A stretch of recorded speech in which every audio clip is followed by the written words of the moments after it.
Naku, nag-networking ka patay, ang hirap niyan. Hindi talaga ba? Patay ka. Naku, sumali ako sa ganyan, wala nangyari. Naku, scam yan. Naku, kumita lang dyan yung nag-invite sa'yo. Naku, kikita lang dyan yung nasa tok-tok mo. Ang dami magsasabi nga na because people don't understand. So we need to educate our team so that, ano mo yun, tuloy-tuloy yung laban. So, ang solution pala dito is education. We need to educate our people. Kaya lang ito problema ng karamihan, diretsahan to. Lalo na kung may na-experience na kayo. Ang daming nagne-network sa labas, magaling lang pag nag-i-invite. Magaling lang pag hindi ka pa sumasali. Pag sumali ka na, hindi mo na makita, hindi mo na maramdaman, wala nang tinuturo. Tatanungin mo, Coach, ano nang gagawin ko? Sasabihin na siya, mag-invite ka. Paano mag-invite? Basta mag-invite ka na. Tamad na magturo. Bakit? Kumita na sa'yo eh. Yun yung ayaw na ayaw kong mangyari ng kultura sa grupo natin.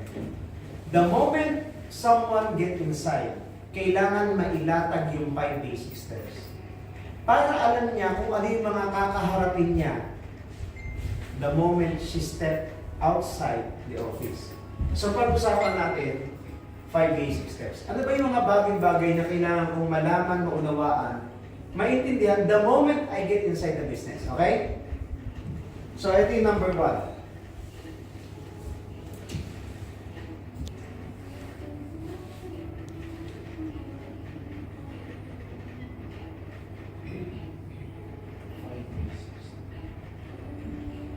Okay. Actually, sa Philippines, ang tawag nila dito, 5 fingers. Binago ko lang yung pangalan. Bakit? Kasi alam mo naman, mga kalokohan yung iba. Minsan gagantohin ng kababae. Uy, na-fingers ka na ba ng apply mo? Visit, gusto mong kaltokan eh, di ba? Eh, most ng team ko pa iba, mga Christians. So, ginawa ko, I changed the name. 5 basic steps. Kaya 5 fingers siya, kasi di ba ang hirap gumalaw pag hindi kumpleto daliri mo. Di ba?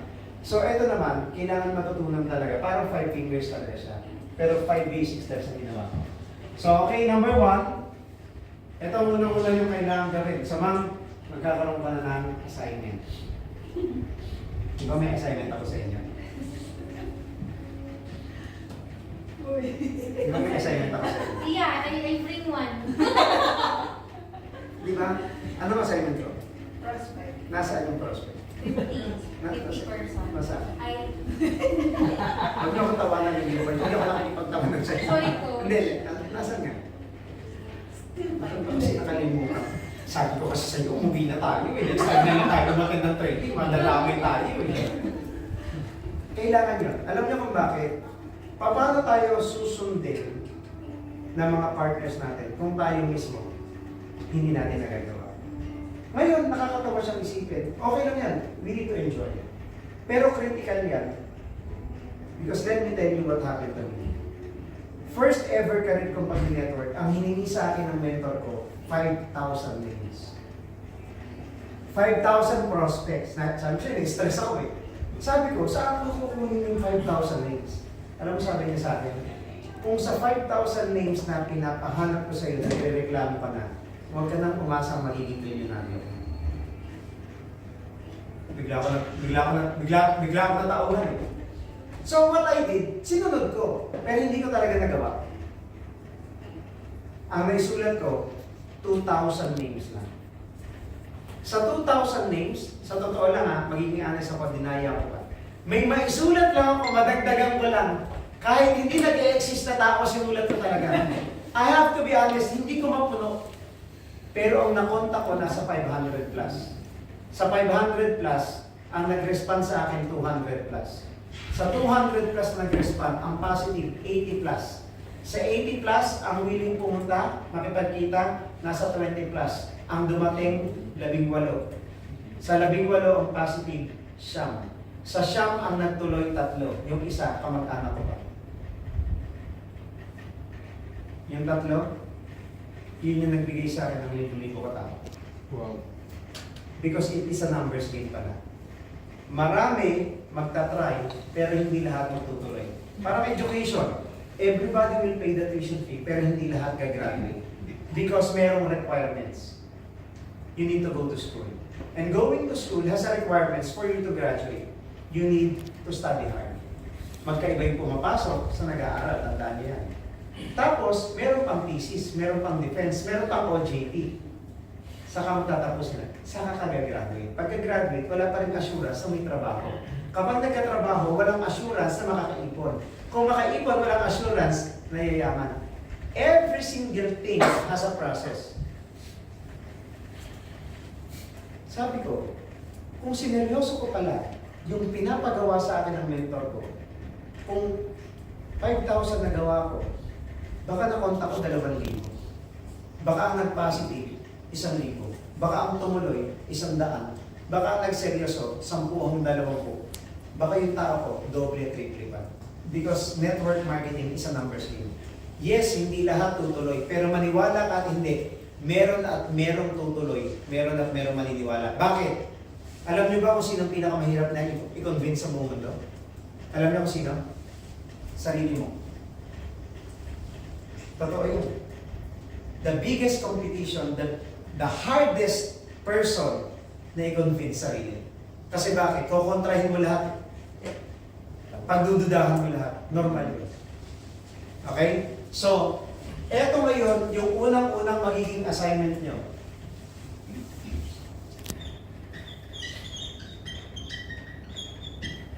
Prospect list. Ngayon, ano ba ang purpose ng prospect list?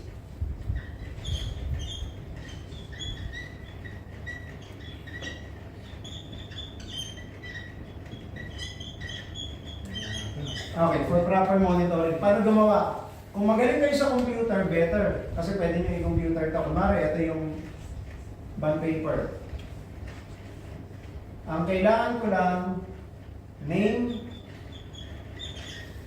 address, or office mo, contact numbers, and then remarks.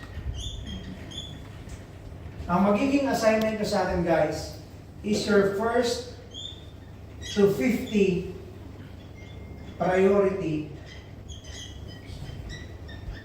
list. Jeff, bakit kailangan ng name? Siyempre, listahan ng pangalan mo. Bakit kailangan ng address at office? Eh, nandun na naman sa cellphone ko. Alam ko naman kung saan nagtatrabaho.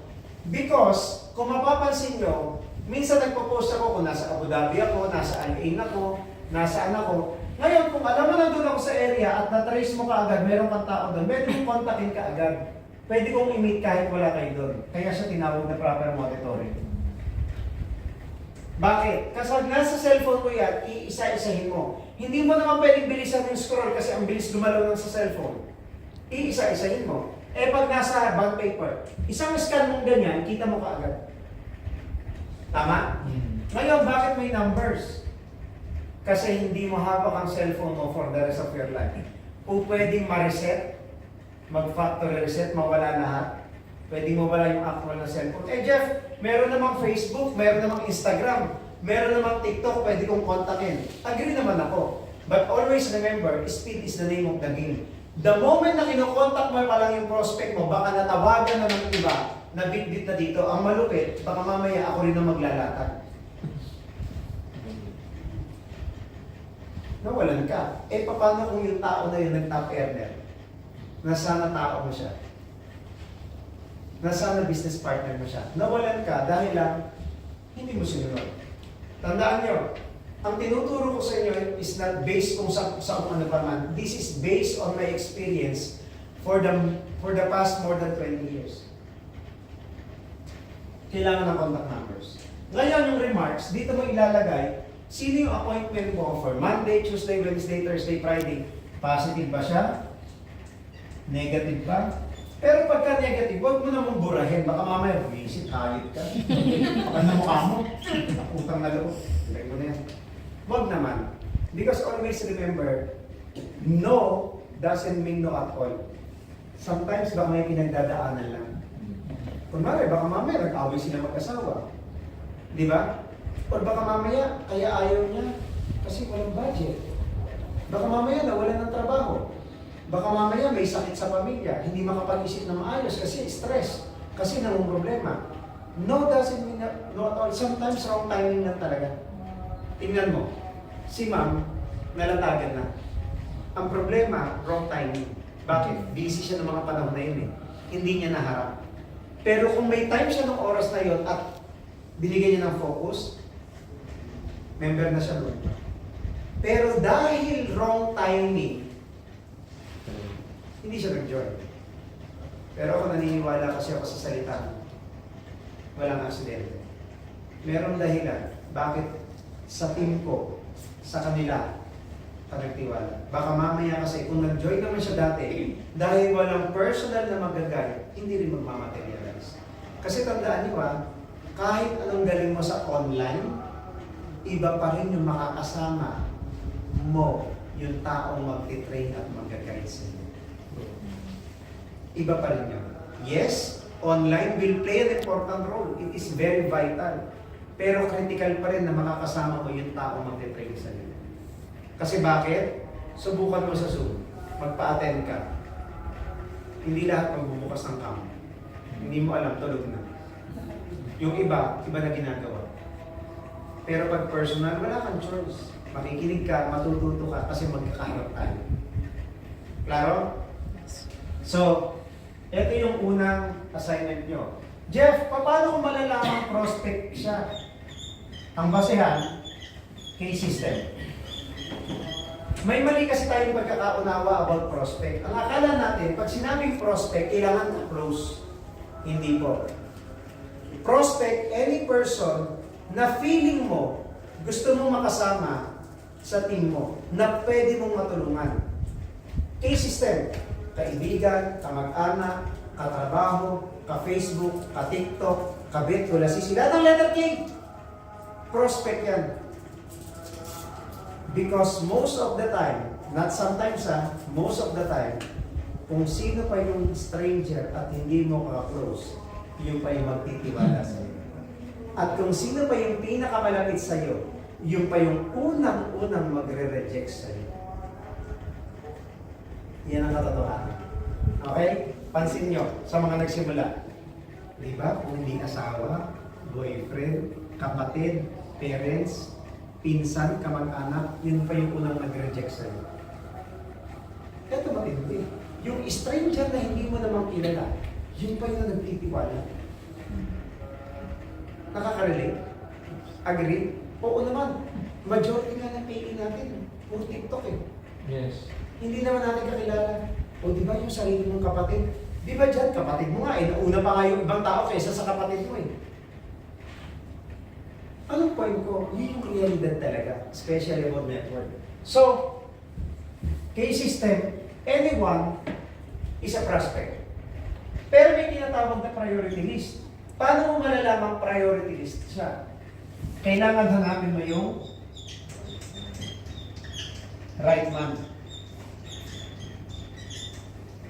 Sasabihin niya, nakita mo na kaya yung right man. Charot! Okay. Bakit right man? Bakit siya tinawag na right man? Okay. May money, may authority, at merong needs. Or may network, pwede yan. Bakit may money dapat? Guys, we are doing a business. Kahit anong gigil niyan at kagustuhan sumali, kung walang kapital yan, mahihirapan kang pasalihin. Tama ba? Eh sa simula, kailangan mo ng resulta eh. Kaya nga priority list mo na. Kaya kailangan may pera. Kasi nga, negosyo to. Okay, pangalawa, bakit may authority? Simple lang. Isipin mo, may-ari ng Queen's Medical. Invite ka, sabihin sa'yo, after work, you go visit Alriga. Go to Algorer, attend orientation, tatangin. Sabi ko sa'yo eh, kahit siguro may date kayo eh, ika-cancel mo eh. Bakit?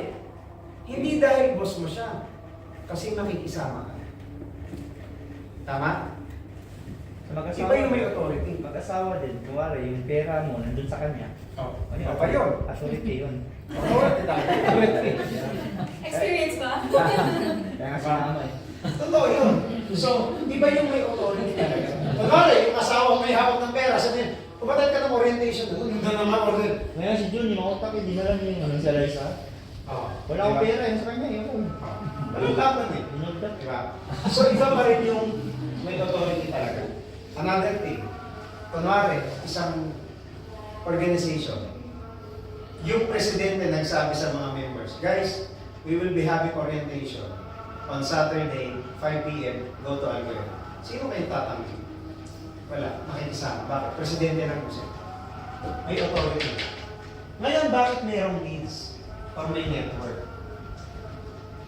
Ito kasi, yung tinatawag na may sense of urgency. Kailangan ang makukuha mong tao, yung may willingness gawin siya agad. Hindi mo pwede dito magpapatumpik-tumpik ka, yung relax mo ito sa simula, hindi mo grab. Because speed is the name of the game. Baka mamaya, puro ka porma sa market, yung prospect mo pinagdadadala na ng ibang tao. Eh may kidnap style. Kunwari, prospect mo, di ba? Eh syempre, timing lang ganyan. Timing lang ganyan. Eh may isa natuto sa akin. Anong ginawa? Minute lang. Kinidnap dito. Tapos naglatag. Nakita mo sa picture. Akin yan. May message mo. Bakit ako? Hindi ko rin alam na kidnap ako eh. Ano gagawin mo? Kaya tatalunin ka ng taong agresibo. So, ang labanan pala dito, if you wanted to beat other people na nag-network, speed is the name of the game. Bitin nyo lang. I-meet nyo lang sa algorithm, iakyat nyo, kidnapin nyo, ako yung manghihingi ng sorry para sa inyo. Bakit? Para hindi siya magalit. Ano ikakagalit niya sa akin? Hindi naman niya ako kilala. Tama? Kaya ako yung hihingi ng sorry para sa iyo. Kahit pag sibakot yung pagmumukha niya dyan na parang nalukot na parang papel, wala siyang magagawa, hindi naman niya ako kakaklose eh. Magagalit sa iyo, pero ako yung hihingi ng sorry para sa iyo. Isipin mo naman kung gaano ka kaswerte. Meron ka ng coach na maglalatag sa iyo. Meron ka pang coach na taga-sorry mo. Tapos hindi mo pa siseryosohin, hiyang-hiya naman ako sa iyo. Tapos puro ka pa complain sa buhay. Ang isa pa kung utusan lang talaga kita. So, eto pala yung priority list mo. Right man. May money, may authority, may needs. Klaro? O Jeff, meron na akong prospect. Ano nang susunod ngayon? So, i-invite mo na ngayon yan. How to invite? Sa mga bago, ma'am, first time mo ulit. First time? Ang palagay mo, pag i-invite, madali mahirap. Mahirap. Mahirap. Ma'am, palagay mo, mahirap madali? Mahirap din. Sino pa yung first time nila? Hindi, ito mga dirigmano ko. Palagay mo bro, ang pag-invite, mahirap madali? Kung bibigyan mo ng effort, coach, medyo mapapatali. Bibigyan ng effort, mapapadali. Actually, wala namang maling sagot. Kapag sinagot mo mahirap, maniniwala ako. Pag sinabi mo madali, maniniwala rin ako. Kasi ang sagot mo, nakabase kung ano ang alam mo. Lahat ng bagay na hindi mo alam, mahirap talaga. Parang ganito. Ma'am, meron ako networking na sinalihan. Aattend ako ng orientation, invite kita. Ang kapital lang naman, 1395. Tapos ang products, mga health, wellness, and beauty. Punta tayo sa algorithm. Sasama ka hindi. Yun totoo. Hindi. Hindi talaga. Sayangin mo na oras ko. Paano kanya in-invite? Hindi nga, message lang niya. Ano sabi lang sa'yo? Sabi na, bukas may puntahan tayo. Sabi, saan mo punta? Sabi na, basta, sumama ka na. Okay. Yun lang. Oo, Yun lang sinabi. sama. Nandiwala ka naman. Hindi ko alam kung sabi na pagkatitaan. Pagkakitaan. Yes. Okay. Good thing. O yan, hindi nyo maiwasan. Marami kayong kalagkalan. Kung invite ka lang, ito sa mga Basta pagkatitaan. Diba? Okay, pagkatitaan. Sure, marunong eh. Pero in a professional way, tingnan mo ah. Hindi, sabi niya. Di ba negative ka ma'am sa networking? In a professional way, what if ganito yung approach ko? Ma'am, kailangan ko sana ng tulong. Ano magiging reaction mo? Tatanungin ka, what kind of help? Yeah. Kasi ma'am, meron akong gustong i-work out ng project.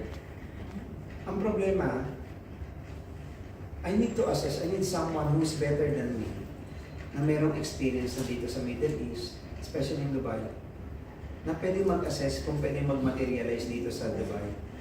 Baka naman pwede mo naman ako tulungan i-assess. What is the project? Okay. Yun yun.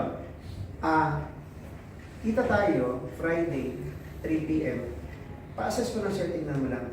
Kita tayo sa ganito. Wala kang babanggitin na company or whatsoever. Ngayon, anong mas better or ano yung better na invitation? Yung dinerechong networking or whatsoever or yung humihingi ng tulong sa'yo? That's one. Humingi na help. Bakit? Because people doesn't want na binibentahan sila. Ayaw din ng taong inaalok sila. So wag mong aalokin. Hingan mo ng tulong. So makikipagkita siya sa akin, hindi dahil bebentahan ko siya. Kasi hihingaan ko siya ng tulong. Isi-set up ko na siya ngayon sa coach or mentor ko. Kaya ang invitation, nagiging madali or mahirap, depende lang kung anong alam mo. So anong purpose ng how to invite? For effective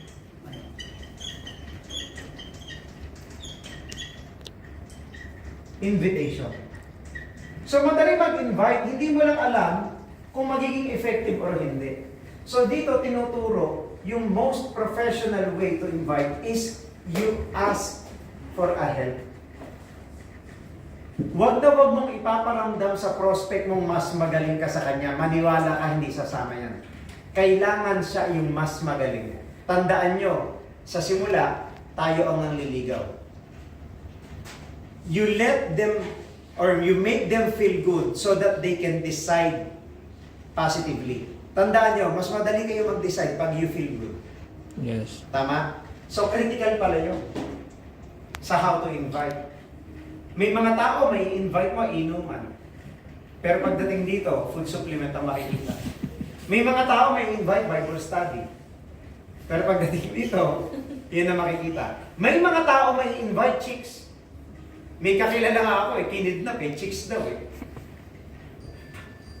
Pagdating doon sabon-sabon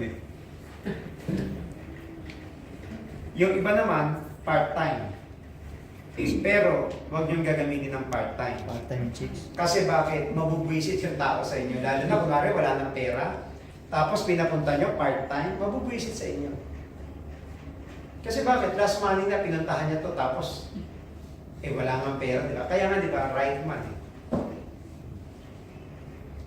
So, doon kasi yung mina-question dati. Dati ginagamit namin yung part-time. Binalikan kami, kinumplain kami. Dinideceive daw namin yung mga tao, which partially, totoo naman. Pero depende kasi kung paano mag-negotiate pag magkaharap na. Pagalingan ngayon yun. So, to avoid that, huwag nyo nalang gamitin yung part-time. Pwede nyo gamitin freelance digital advertiser using social media platform. Yun siya. So, that's how to invite. Ngayon, Jeff, may prospect na ako. Marunong na ako mag-invite. Na-invite ko, magkikita na kami. O, ito na ngayon, moment of truth.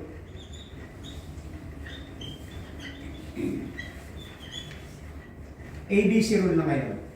Anong purpose ng ABC rule? To create curiosity,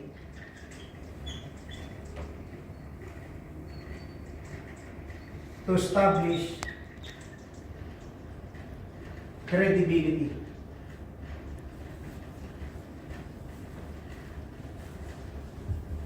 Okay. Anong ibig sabihin niyan? Teka, ano bang ibig sabihin ng ABC? Si A, siya yung advisor. Si B, siya yung bridge. Si C, siya yung client. Or yung prospect mo. Ma'am, palagay mo, sino ang pinaka-importante sa tatlo? Walang maling sagot. Ma'am, A, B, or C? Si client. Si client. Alin, sino mas importante sa tatlo? Client, bridge, or advisor? Palagay mo. Bridge na lang. Bridge na lang ba? Napilitan ka. Ayun ba? Ma'am, palagay mo. First time mo, di ba? A, si advisor. So sabi niya siguro, last choice na yun. B na eh. A na lang. Okay. Ngayon, tama naman lahat ang sagot niya. Importante talaga lahat yan. Pero ang pinaka-critical dyan, Si Edna. si Bridge. Kasi kahit may client ka, kung walang magko-connect kay advisor, useless si client. Kahit may advisor ka, kung wala namang pagko-connectan sa kanya, si Bridge pa rin talaga magiging magko-connect sa mga tao na to. Okay? Ngayon, paano gamitin ang ABC rule? Alam nyo ba, ABC rule alone, pwede kayo makapagpasali. Ganito siya. Dito na ngayon yung role-playing na tinatawag. Okay? Si A, si advisor. Kunwari, ikaw yung advisor ko. Ikaw yung prospect ko. Siya yung client. Ako yung bridge. Ang gagawin ko, mag-meet tayo, di ba? Ikukwento ko ngayon sa'yo yung background niya. Ma'am, alam mo yung meet natin. Grabe ng tao na to. Actually, she is the one who helped me out for this business. Grabe to. Sobrang bait. Tapos sobrang laki ng kinikita. Take note ha, she still got the job. Pero part-time lang kumikita ng ganito, ganyan. Bakit ko kinukwento yung achievement niya? Para ma-curious siya. Para pagharap mo sa kanya, established na yung credibility niya. Curious ka, wala kang choice, makikinig ka. Tama? Kasi alam mo yung background niya. Teka, big time to eh. Kailangan pakinggan ko to. Pero hindi mo alam, ma'am, kinukwento na kita sa kanya along the way. Pops, coach, yung yes ko, nagtatrabaho sa clinic. Ano to? Malapit ng ikasal ko. Breadwinner, pero may tabi to. Pero sa alam ko, malaki sinasahod ito. Ikaw na bahala. Pero okay na market to. Ibibigay ko sa kanya yung background mo para alam niya yung mga pananalitang gagamitin pag kinausap ka niya. Kapag nagsalita siya ngayon, lahat ng sasabihin niya, swak sa pagkatao mo. Iisipin mo, wow, ang galing yung ano. Parang ako yung dinidescribe niya. Ako na naman yun. Ako yun. Ako na naman.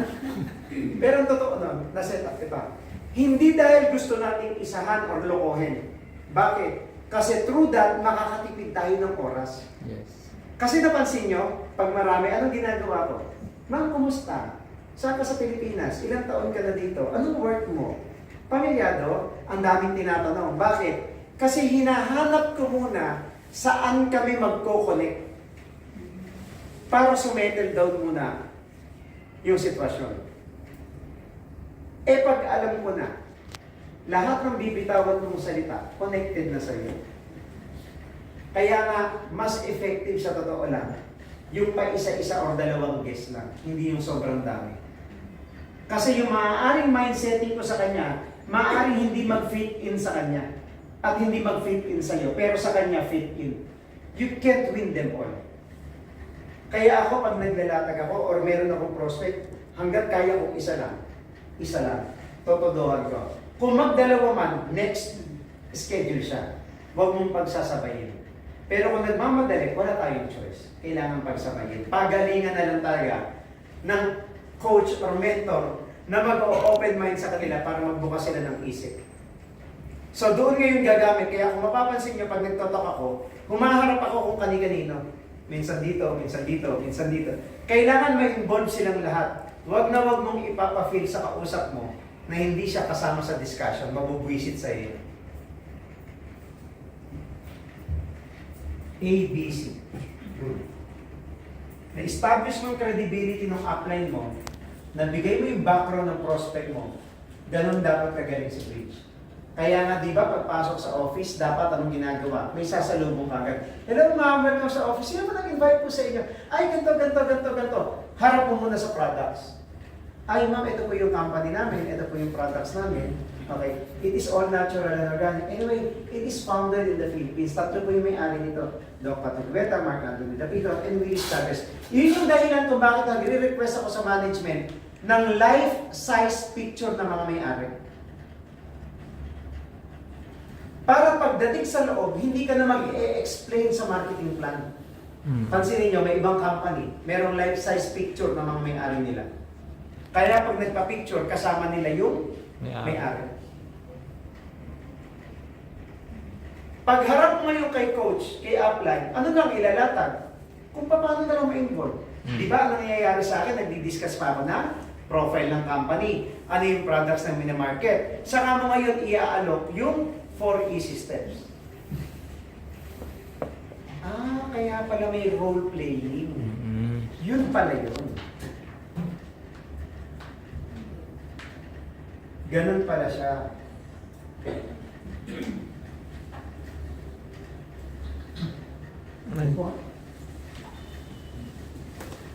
Playing pala talaga dapat.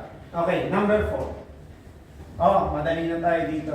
Ang tawag dito, 24 to 48 hour rule. Anong purpose nito? For follow-up. Bakit 24 to 48 hours? Based on study, naglalast lang ang positivity ng isang tao within 24 to 48 hours. And yung negativity, ma-convert into negativity in 2 to 3 seconds.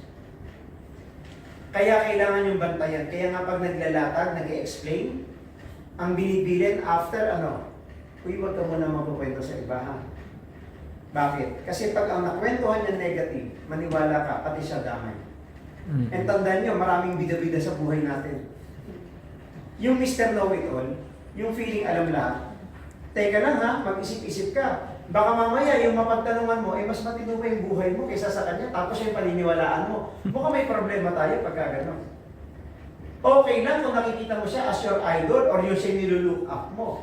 May intindihan ko. Kaya lang baka mamaya mapagtanungan mo, sadyang negative lang sa buhay mo. Okay? So within 24 to 48 hour, kailangan ma-convert mo into pay-in. Kaya hanggat maaari on the spot pasalihin mo. Kasi iniiwasan nating umuwi pa at magtanong-tanong. Kasi baka mamaya ang matanong niya, negative pa. Okay? Ngayon, paano ba mag-follow up? Always stay positive. Uy, alam mo, pag nasimulan natin ito agad, may ipoposition ka namin. Pag naiposition ka namin, alam mo yung iba na may invite namin, kung pwedeng bumagsak or mapunta under mo. Uy, alam mo, sabi ni coach, ganito. Pag feeling mo nakukulitan na sa'yo yung pina-follow up mo, gamitin mo na ako. Bakit? Kapag ikaw nagpa-follow up, uuumay yan.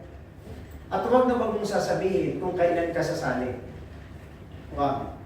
Uy, kailan ka mag-join? Uy, kailan ka magbabayad? Wag. Kailan natin sisimulan?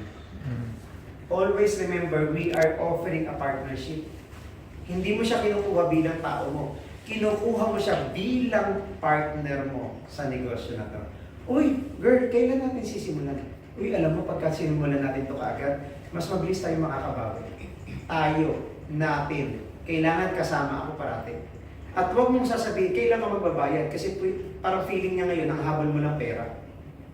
Kailan tayo magsisimula? Pag feeling mo medyo umay na sa'yo, convert mo ngayon, ako gamitin mo. Uy, sabi ni coach, kailan daw tayo magsisimula? Para ibang tao naman. Kasi may ibang tao minsan, feeling nila, they feel very, parang privilege sila na pag naalala sila bigla ng coach, nakausap nila, uy talaga? Oo. Kasi nga, sabi niya, kailangan natin makapagsimula. So tinanong niya ako, kumusta ka? Sabi ko, pina-follow pa kita. Balik tayo sa office pagka within 24 to 48 hour rule, naglalast ang positivity, but will only last for 2 to 3 seconds para mag-negative. And yung last, decision making.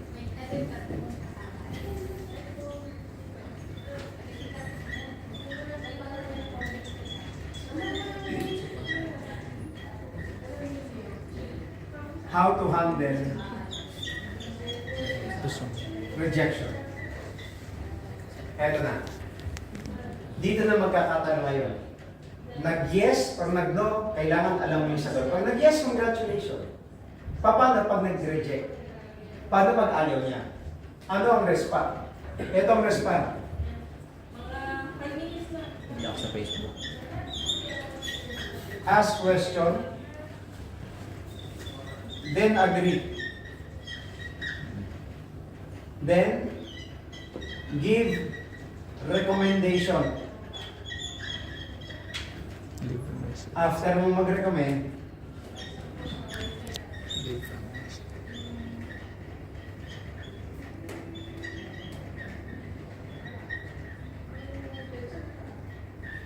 Be quiet. shut up and be quiet.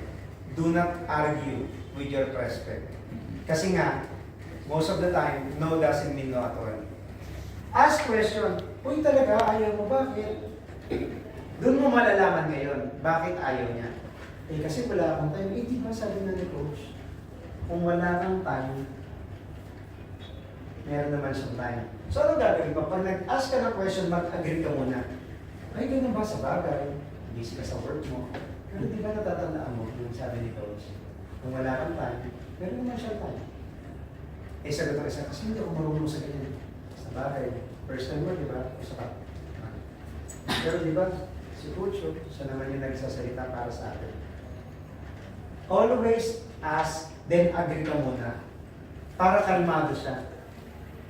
Huwag naman yung nag-ask ka, sasabihin mo, alam mo, negative ka talaga, wisit ka. Sabi kaya ni coach, di ba nga siya, may oras eh. Tigas ng ulo mo eh, no?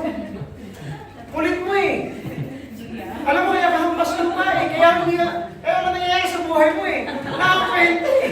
Ano nakakain ng gano'n? Wag naman gano'n. Friendship over, no? Oo, mag-ano ka lang. Mag-suggest ka, pero mag-agree ka muna. Pakalmahin mo siya. Ay, ganun ba sa bagay? Tama ka naman. Budget? Ay, ako din eh. Hindi naging problema ko dati. Pero alam mo, sabi ni coach, ganito. Huwag ikaw ha, gamitin mo ibang tao. Kasi pag ikaw, ini-implied mo, mas nakakaangat ka sa kanya. Mas lamang ka sa kanya. Parang sinasabi mo, ang tanga-tanga niya, ikaw matalino. Siya bobo, ikaw hindi. Huwag ganon. Ang tao kasi lalo na pagka medyo negative, medyo balat sibuyas yan. Huwag na huwag mo hahayaang ma-hurt yung feelings niya. Kasi iba't ibang tao, iba't iba yung way ng pagtanggap. Kaya gagamit ka parati ng tinatawag na third party approach. Binibigyan ko kayo ng go signal na gamitin ako para sa kanila. Ay, alam mo sabi ni coach, ganito, ganito. Ay, alam mo sabi ni coach. Pero pagka ito, nagtanong ka na, sumagot, nag-agree ka, nagbigay ka ng recommendation, negative pa rin, ayaw pa rin. Huwag ka pa rin makipagtalo. Shut up and be quiet. Because no doesn't mean no at all. Baka wrong timing lang. Okay? Kaya dito, magkakaroon kayo ng tinatawag na bagong, saying or kasabihan. Ikaw ma, meron ka bang saying or kasabihan? Anong mga paniniwala? Di ba na-stress ka bigla? Tagal ko na din naiisip niya, bakit meron ganito dito? Ikaw na lang Bakit may question and answer? Kasi hindi ako nagmumot sa buhay. Alam mo, Basta always laging ano ko, Stay put positive. first. Okay. put God first. Yeah. Okay. Bago. Eh, nakatingin ako sa kanya, shit ako na naman. Nakakita. Kasi wala pa ako nakakala. Stress na naman. Ano ba yung coach? Sabi niya, kasi sabi ko sa'yo, huwag na tayo kumaganda na dito, uwi muna tayo eh. Anong moto mo sa buhay? Sabi niya, pa naman. Hindi naman talaga sumagot. Anong moto mo sa buhay? Sa inabahaba ng prosesyon sa simbahan ng Tuloy. Ako ang moto ko kasi times ko. Since bata ako. Parang feeling ko kasi, lahat ng bagay sa mundo, pwede mong ma-recover. Pero yung oras na wala, parang kahit natin hindi mo na siya ma-recover. Ganun siya ka-importante sa akin. So kung wala man kayong moto sa buhay, magkakaroon na kayong moto. Okay, ano yung moto natin? Moto natin, eto na.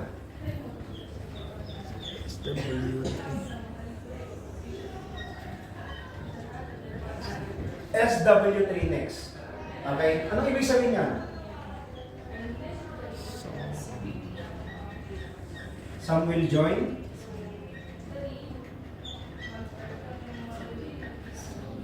Some will not. Kaya siya SW3. So what? So what? Next. Because someone is waiting. Kaya SW, SW, SW, SW3. Next. Pero, huwag mo naman awayin. Baka mamaya, pag nag-no na sa'yo at nag-quiet ka at negative pa rin, ang iba na bigla. Ay nako, sabi ng coach ko, SW3 yes. Sabi ko, sabi na, so what? Wala akong pa kasi, mamatay ka naman pas mo. Wag! Wag! Please. Baka mamaya, sabi ko, patay gutom, walang pera, walang Hindi, pamilya. actually, coach, inikit po namin yan sa clinic. Di ba? Wag naman. Pinag-aasaran po kami. Sa isip mo lang, baka mamaya. Wag. So what? Kaya nga meron tayong 50 priority list. Some will join, normal yan. Some will not. Okay lang. So what? Go to the next prospect because someone is Is waiting. waiting. Okay? So actually ito, marami mang discussion dito. Pwede kong patagalin ko ng 1 oras, 2 oras, depende sa kagustuhan ko. Kaya lang dahil may naghihintay na guest natin, yung iba naman, kalalatag na ngayon, yung iba gusto na magpahinga. So, for now, yun lang muna tayo ngayon. Pero marami pa tayong training na pag-uusapan. Meron nga akong i-discuss sa inyo, 2 word lang na pwedeng umabot ng 1-2 oras. But for now, dyan muna tayo. So thank you for the time. Kasi may sumisenya sa akin, maglalatag na naman daw ako sa labas. So, di ba? Sana all. Okay? So congratulations and see you again. Yun. Go, coach. Hello, hello. Grabe.